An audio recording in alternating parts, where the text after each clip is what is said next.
Unang pasalamat ko sa Diyos na sa Ginoo ra na tanan, saka na po na tanan sa Ginoo.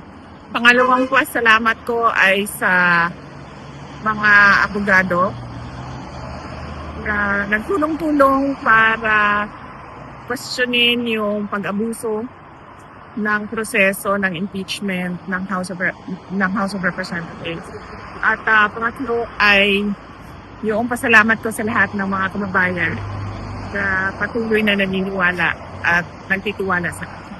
Ma'am, alam ba ni former president na nanalo ka sa kaso mo? Hindi ko binabanggit sa kanya yung mga kabahin sa kuwa ba? Okay. Hindi ko binabanggit sa kanya na may nag-file ng isang impeachment, second impeachment, third impeachment. Nabanggit ko isang beses, kaso hindi ko lang alam kung naintindihan niya na kaparte yun sa impeachment, questioning the impeachment. Kasi isa siya sa mga abogado doon. Maalala niyo, isa si President Duterte sa mga pumirma doon sa petition na sa Supreme Court.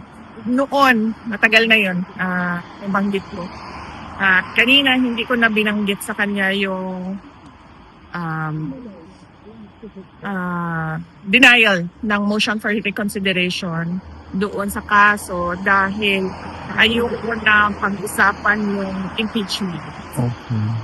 Mas mabuting pag-usapan na yung mga ibang bagay na mas may relevance sa buhay natin at sa bayan kesa yung sa impeachment.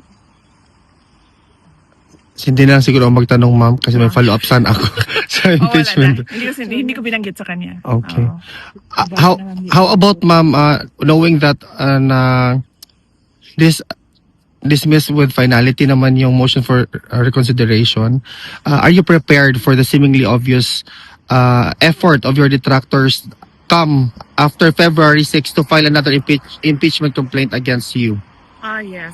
Yung mga lawyers, they've been preparing, or they were hired as early as fourth quarter of 2023, the moment that one of the members of the House of Representatives announced that they will file a case against me. At nakumpirma ko yun sa loob ng opisina noon ng speaker noon. Kaya meron na kaagad mga abogado noong panahon na yon. At hanggang ngayon, tutuloy-tuloy pa naman yung mga abogado and legal team. And nung nakaraang taon, bago mag-Christmas break, ay napag-usapan din namin yung paghahanda sa impeachment. Hindi lang ngayong taon na ito, dahil sigurado kapag hindi sila nakapag-file ngayong taon, susunod na taon at hanggang matapos ang aking termino ay ganun ang gagawin nila.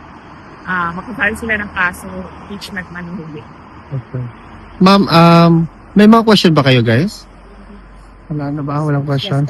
Ma'am, do you have a message na lang sa mga kababayan natin na talagang sobrang nasiyahan, including myself, for this positive development?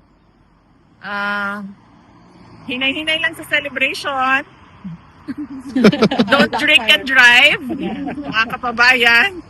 Mag-celebrate kayo, pero celebrate responsibly. Huwag ubusin ang pera sa bisyo. At huwag magmaneho ng lasing. At kung maaari ay dyan na lang kayo sa mga bahay ninyo mag-celebrate or mag-celebrate kayo online. Mas mura yon. Internet lang ang kapital ninyo. Data lang.